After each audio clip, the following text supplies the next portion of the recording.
To find an inverse function, you could replace the f of x notation with y, and then your first step after that should be to switch x and y, and then solve the equation for y again.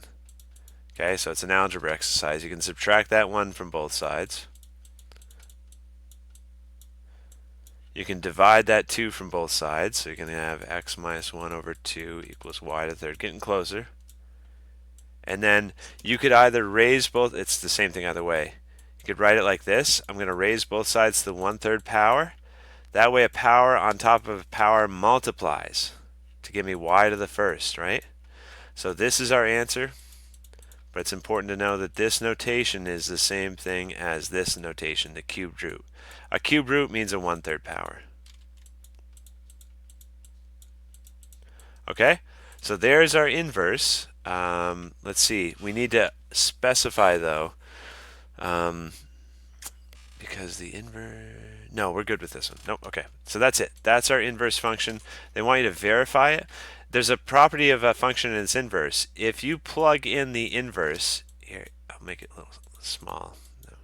That way you can distinguish easier. If you plug the inverse function in for x in the original function, right, because this is usually where x is, then you should get out the identity function. You should get out x. So if I plug in all this crap in for x in here, I should get out x. So that's 2, and then we got the cubed root of x minus 1 over 2.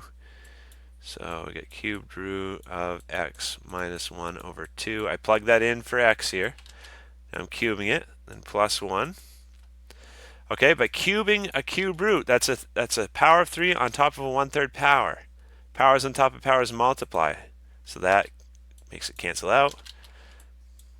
We got x minus 1 over 2 plus 1. 2 times something over 2, that can cancel out. They'll leave us with just x minus 1 plus 1. Look at that.